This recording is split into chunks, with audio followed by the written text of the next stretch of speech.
नमस्कार। देश के सबसे विश्वसनीय, लोकप्रिय और नंबर 1 शो शंखनाद में आपका स्वागत है। मैं हूं आपके साथ अर्पिता।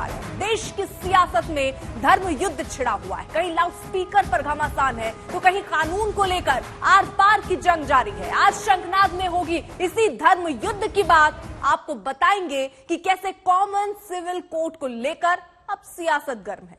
इसके अलावा बात होगी गर्मी की, जिसमें बिजली कटौती के बीच लोगों का जीना मुश्किल हो गया है। लेकिन शो की शुरुआत महाराष्ट्र के साथ, जहां अजान पर जंग ठाकरे बनाम ठाकरे हो चुकी है। और अब इस जंग को तेज करने के लिए राज ठाकरे औरंगाबाद पहुंच चुके हैं। राज ठाकरे कल औरंगाबाद में बड़ी रैली करेंगे और हिंदुत्व वाली राजनीति को धार देंगे।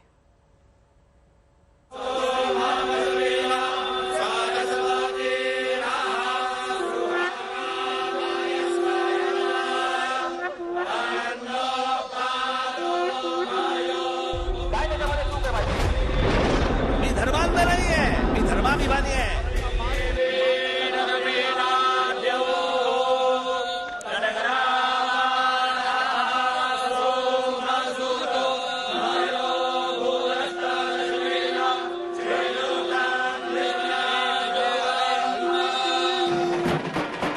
लाल लश्कर के साथ शक्ति प्रदर्शन के लिए एमएनएस प्रमुख अब औरंगाबाद पहुंचे हैं। लाउडस्पीकर के खिलाफ राज ठाकरे का औरंगाबाद कूच कई पड़ावों से होकर गुजरा। हर जगह कार्यकर्ताओं ने राज ठाकरे का जोरदार स्वागत किया।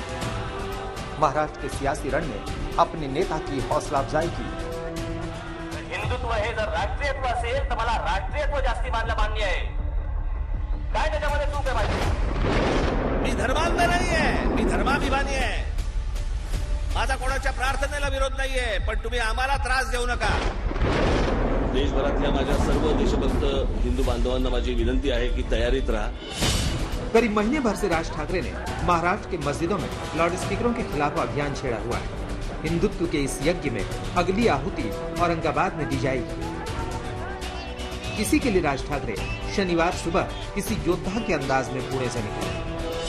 150 पंडितों ने मंत्रों से राज ठाकरे को आशीर्वाद दिया और संकल्प पूरा होने की मनोकामना की।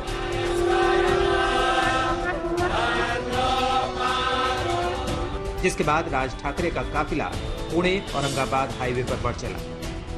गुलाब के फूलों की पंखुड़ियां यहाँ पर हवा में उड़ाई जा रही हैं। करीब 100 पंडितगण यहाँ पर आए थे, जिन्होंने यहाँ पर मंत्रोच्चारण किया है। राज ठाकरे ने इन सभी लोगों से आशीर्वाद लिया है। राज ठाकरे अपने राजनीतिक जीवन की एक नई शुरुआत कर रहे हैं। यहाँ से क्या आशीर्वाद मिला है आज उन्हें? राज साहेब जी ने अत्यंत आनंदित होके हमारा शुभाशीर्वाद जो है वो उन्होंने रिसीव किया है। कैसा भविष्य देख रहे हैं आप राज ठाकरे का? अभी तो उज्जवल भविष्य है। राज जी बोलिए, राज जी ठाकरे बोलिए। आपके राज जी का कैसा भविष्य है बताइए? राज जी का भविष्य उज्जवल है और उनको हमेशा हम उनके पीछे हैं और भगवान भी उनके पीछे है। करीब 250 किलोमीटर का सफर तय करके राज ठाकरे औरंगाबाद पहुंचे। रविवार को औरंगाबाद में वो एमएनएस कार्यकर्ताओं की रैली को संबोधित करेंगे। रास्ते का पहला स्टॉप पुणे से करीब 30 किलोमीटर दूर छत्रपति संभाजी की समाधि पर हुआ। पुरोहित है जो तकरीबन 100 के करीब संख्या में यहाँ पर मौजूद है, वो यहाँ पे मंत्रोच्चार का पठन कर रहे हैं, आशीर्वाद दे रहे हैं। और राज साहब ठाकरे है कि वो यहाँ से यानी पुणे से औरंगाबाद की ओर अभी निकल पड़े हैं। जो उनका निवास स्थान है उसके बाहर यहाँ पर वो आ चुके हैं। कुछ ही देर पहले जो पुरोहित है, जो ब्राह्मण है, उन्होंने उनके ऊपर जो आशीर्वाद दिए, जो मंत्रोच्चार का पठन किया, वो हमने सुनाई दिया है। एक अरसे बाद महाराष्ट्र में हिंदुत्व की विरासत पर शिवसेना को चुनौती मिल रही है। राज ठाकरे खुद को हिंदुत्व के बड़े चेहरे के तौर पर पेश कर रहे हैं। राज ठाकरे के नए अंदाज ने एमएनएस कार्यकर्ताओं का जोश बढ़ा दिया, साथ ही शिवसेना को चिंता में डाल दिया। अब योगी जी उनका कैसा स्वागत करता है मुझे देखना है। अब हिंदुत्ववादी हो गए।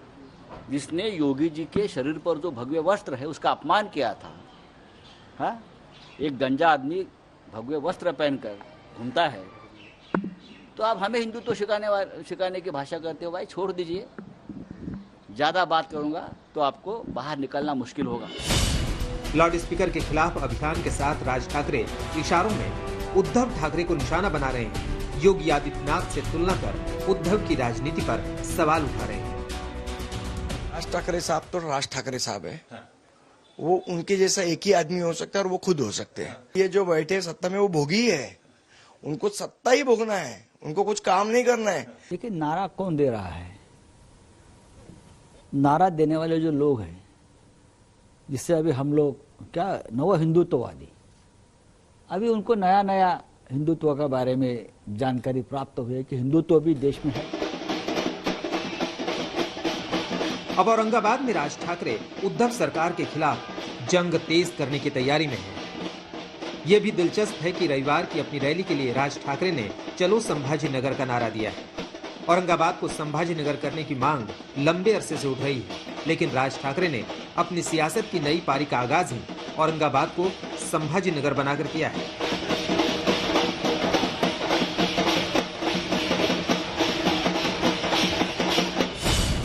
राज ठाकरे के पहुंचने से पहले यहां तैयारियां भी करीब करीब पूरी हो चुकी। सांस्कृतिक मैदान को भगवा रंग में रंग दिया गया है। बड़े से मंच पर भी भगवा रंग है। इसी मंच से राज ठाकरे लोगों को संबोधित करेंगे। मंच के ठीक सामने वीआईपी मेहमानों के लिए सोफे रखे गए। एमएनएस को इस रैली की इजाजत कई शर्तों के साथ मिली। अब इंतजार रैली का है, जब राज ठाकरे की नई और बढ़ी हुई ताकत का असल अंदाजा मिलेगा। पुणे से पंकज खेलकर और मुंबई से साहिल जोशी के साथ आज तक।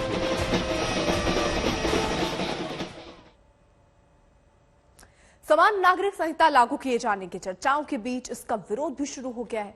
All India Muslim personal law board की ओर से बाकायदा प्रधानमंत्री को चिट्ठी लिखी गई, जिसमें समान नागरिक संहिता को असंवैधानिक और अल्पसंख्यक विरोधी बताया गया है। साथ ही इसे मुसलमानों के लिए नामंजूर करार दे दिया गया है।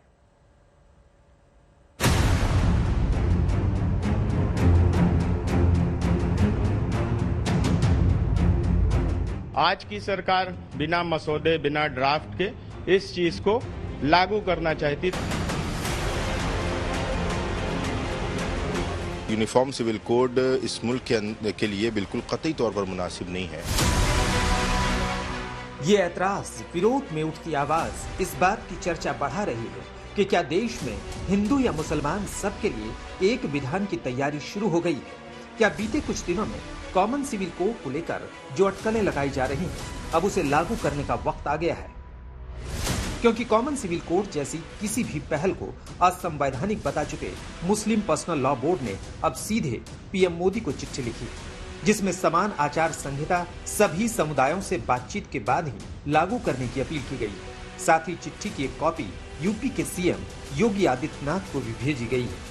कोई भी संविधान सभा की जब बैठक हुई थी तो बाबा साहब ने एक बात कही थी कि ये उन धार्मिक समुदाय के ऊपर छोड़ देना चाहिए जो इसको लागू करने की बातें हैं, उनसे विचार विमर्श के बाद ही इसे लागू किया जाए। लेकिन आज की सरकार बिना मसौदे, बिना ड्राफ्ट के इस चीज को लागू करना चाहती। तो हम लोगों का कहना इतना ही है कि सरकार को सभी धर्म गुरुओं को बुला के उनसे विचार विमर्श के बाद इसको लागू करना चाहिए। कॉमन सिविल कोड को लेकर चर्चाओं ने जोर तब पकड़ा जब गृहमंत्री अमित शाह ने इसे लागू करने के संकेत दिए। एमपी में बीजेपी कार्यकर्ताओं के एक कार्यक्रम के दौरान अमित शाह ने कहा था कि सीए, राम मंदिर, धारा 370 और ट्रिपल तलाक के बाद अब कॉमन सिविल कोड की बारी है। ये बयान आने के बाद ही मुस्लिम पर्सनल लॉ बोर्ड ने कॉमन सिविल कोड को लेकर अपना विरोध जताना शुरू कर दिया। मुस्लिम पर्सनल लॉ बोर्ड ने जो बात कही है बिल्कुल जायज और वाजिब बात है, और हमने मुसलसल इस बात को कहा है कि यूनिफॉर्म सिविल कोड इस मुल्क के लिए बिल्कुल कतई तौर पर मुनासिब नहीं है। आप देखेंगे कि मुख्तलिफ ज़बानें हैं, मुख्तलिफ कल्चर है, ट्राइबल्स का अलग कल्चर है, मुसलमानों का अलग कल्चर है, हिंदुओं में भी अलग कल्चर मुख्तलिफ बिरादरियों का है। ऐसे में जहाँ मुख्तलिफ भाषाएं बोली जाती हो, मुख्तलिफ ट्रेडिशन हो, मुख्तलिफ तहजीबें हों, वहाँ पर इस मुल्क के अंदर, हिंदुस्तान के अंदर अगर आप यूनिफॉर्म सिविल कोड लाने की बात कहें और ऐसा यूनिफॉर्म सिविल कोड जिसका कोई ब्लूप्रिंट, जिसका कोई खाका भी आपके पास ना हो, तो ये कतई तौर पर मुनासिब बात नहीं होगी। मुस्लिम पर्सनल लॉ बोर्ड और तमाम मुस्लिम धर्मगुरु कॉमन सिविल कोड को देश की भावना के खिलाफ बता रहे हैं। वहीं बीजेपी नेता उनके तर्कों पर सवाल उठा रहे हैं। All India Muslim personal law board जैसी संस्था को गंभीरता से लेना, ये खुद ही अपना एक लॉ बना के घूम रहे हैं देश के अंदर। इनके खिलाफ कार्रवाई होना चाहिए। इनको किसने इजाजत दी है कि ये देश के अंदर एक अपना पर्सनल लॉ बनाकर घूमेंगे? ये मुसलमानों का शोषण खुद ही कर रहे हैं। ये ठेकेदार लोग हैं, इनकी दुकानें बंद हो चुकी हैं क्योंकि ये कांग्रेस पर दबाव बना के अपनी दुकानें चला लिया करते थे। समाजवादी पार्टी की सरकारों में दुकानें चलती थी इनकी, अब इनकी दुकानें बंद हो गई हैं। अब तो सबका साथ, सबका विकास और सबके विश्वास और सबके प्रयास से मुसलमानों का और तमाम और सबका उत्थान हो रहा है। लोगों को आज योजनाओं का लाभ मिल रहा है सीधी तौर पर। इन्होंने तो मुसलमानों का शोषण किया। मुसलमानों के नाम पर यह संस्था जो रजिस्टर्ड भी नहीं है। मुस्लिम पर्सनल लॉ बोर्ड हो, उसका क्या बयान हो, उसकी कोई टिप्पणी उस पर तो जवाब नहीं दिया जा सकता। लेकिन हमारी सरकार सबके हितों के लिए कटिबद्ध है। दूसरी तरफ कोई फैसले हमने लिए हैं तो संविधान सम्मत लिए हैं। अगर आर्टिकल 370 35A 70 वर्षों से लगा हुआ था तो क्या जम्मू कश्मीर के दलित जिनको आरक्षण से वंचित थे, इस बात की चिंता सरकारों को नहीं करनी चाहिए थी? समान नागरिक संहिता का मतलब है सभी धर्मों के लिए एक ही कानून। अभी हर धर्म का अपना अलग कानून है और वो उसी हिसाब से चलता है।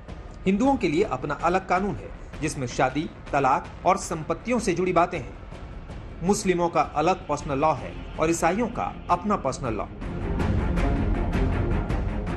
समान नागरिक संहिता को अगर लागू किया जाता है तो सभी धर्मों के लिए फिर एक ही कानून हो जाएगा। मतलब जो कानून हिंदुओं के लिए होगा वही कानून मुस्लिमों और ईसाइयों पर भी लागू होगा। बीजेपी नेता ऐसी किसी भी पहल को सबके विकास के लिए सही बता रहे हैं। हाँ, वो समानता की बात करते हैं, समान कानून लागू होने की भी बात करते हैं। हम उनको इसी समानता के आधार पर बहुत सुविधाएं देने का काम करते हैं। उनको हिंदू कोड बिल से ज्यादा सुविधा मिलती है मुसलमान अल्पसंख्यकों को, तो ये कहना उनका ठीक नहीं है। वहीं बीजेपी विरोधी ऐसी किसी कोशिश को आरएसएस का एजेंडा बता रहे हैं। ये आरएसएस के एजेंडे पे देश चल रहा है। देश नागपुर से चल रहा है, ये तो हम लोग पहले से बोलते रहे। देश जो है वो नागपुर से चल रहा है और जाहिर सी बात है वो पूरे मुल्क में आरएसएस जो एजेंडा जो है अपना संविधान की जगह पर वो अपना एजेंडा लागू करना चाहता है। साफ बात। कॉमन सिविल कोड को लेकर ना तो अभी सरकार का कोई औपचारिक बयान आया है, ना ही इसकी चर्चा हुई है, लेकिन सरकार के किसी भी कदम से पहले ही ये मुद्दा गर्मा गया है और कॉमन सिविल कोड को लेकर विवाद छा गया है। लखनऊ से संतोष शर्मा और अभिषेक मिश्रा के साथ आज तक ब्यूरो। शुक्रवार को हुई हिंसक झड़प के बाद पटियाला में हालात अभी सामान्य हैं और इस बीच पुलिस सीसीटीवी फुटेज की मदद से इस बात का पता लगा रही है कि आखिर शहर की शांति भंग करने की साजिश कैसे रची गई और इस साजिश के पीछे आखिर किसका हाथ था।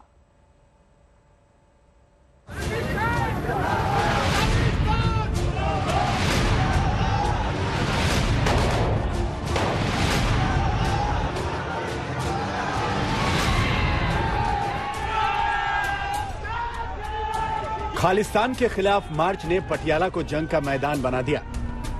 सड़कों पर हंगामा हुआ, तलवारें लहराई गई।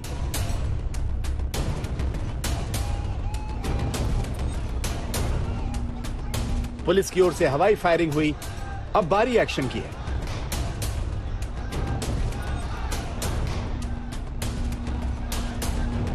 पटियाला हिंसा में 3 आला अफसरों पर गाज गिरी।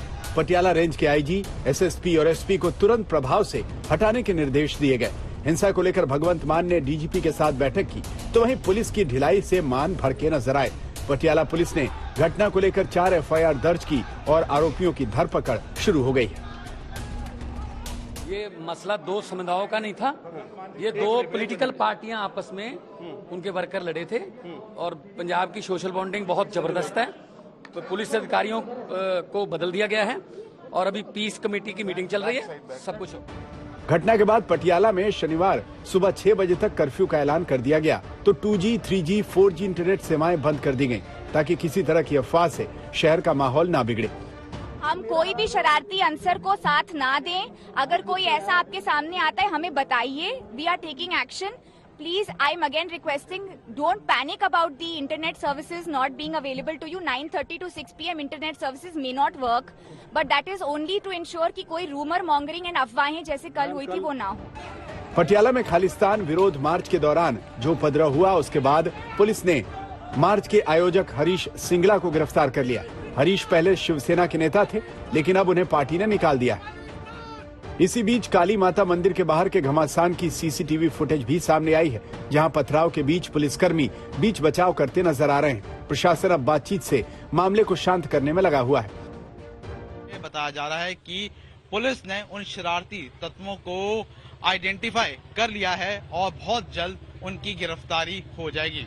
उसके अलावा अगर हम बात करें, आज पटियाला में जो इंटरनेट सर्विसेज हैं उसे अवरुद्ध किया गया, जिससे किसी भी तरह से जो अफवाह है वो पटियाला शहर में ना फैले। फिलहाल प्रशासन और पुलिस ने चाक चौबंद प्रबंध कर रखे हैं, जिससे किसी भी तरह से कानून व्यवस्था है वो खराब ना हो।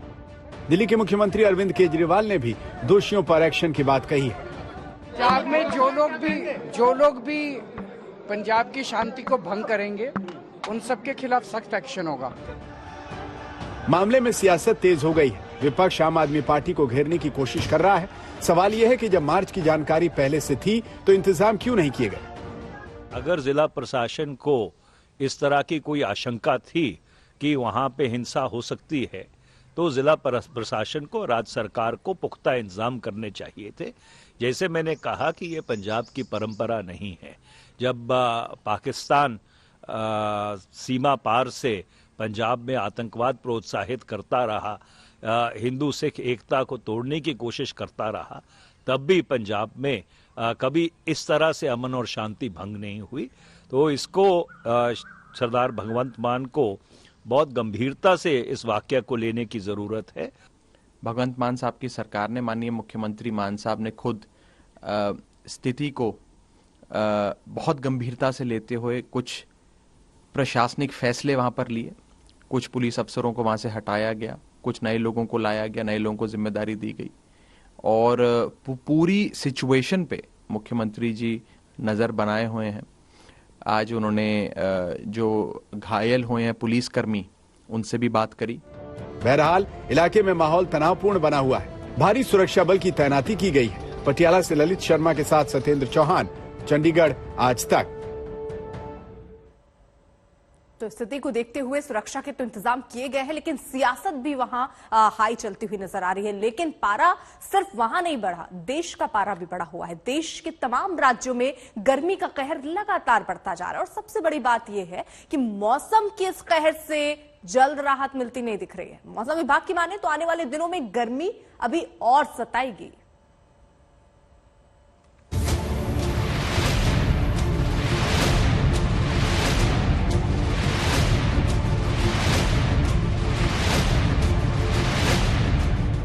के कई राज्यों में पारा 45 के पार पहुंच चुका है।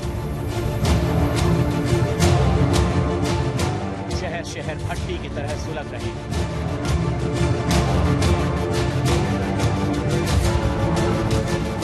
तपती गर्मी का टॉर्चर लोगों को सता रहा है। गर्म थपेड़े मुश्किलें बढ़ा रहे हैं। दिनों दिन बढ़ता तापमान लोगों को डरा रहा है। इस बीच मौसम विभाग का एक अनुमान चिंता को और बढ़ाने वाला है। मई महीने में तापमान 50 डिग्री तक पहुंच सकता है। पश्चिमी राजस्थान के कई इलाकों में पारा 50 डिग्री पहुंचने का अनुमान है। साथ ही आसपास के इलाके में भी तापमान काफी ज्यादा रहेगा। थोड़ा बहुत जो तापमान है दक्षिण राजस्थान में गिरा है, 2 से 3 डिग्री गिरा है, यानी जो बाड़मेर है कुछ स्टेशन, ओके। लेकिन दिल्ली हरियाणा जो तापमान है अभी भी चढ़ाव है, ठीक है। जो पारा है अभी जो तापमान जैसा आ रहा है, दिल्ली का जो स्पोर्ट्स कॉम्प्लेक्स है, प्रीतमपुरा है, वो सारा 43 रिपोर्ट कर रहा है। कल से 1 डिग्री या 0.5 डिग्री हायर है, ठीक है। सफदरजंग भी थोड़ा बढ़ेगा। मौसम विभाग के मुताबिक अगले कुछ दिन इसी तरह पारा चढ़ता रहेगा, जिसे देखते हुए 5 राज्यों में ऑरेंज अलर्ट जारी किया गया है।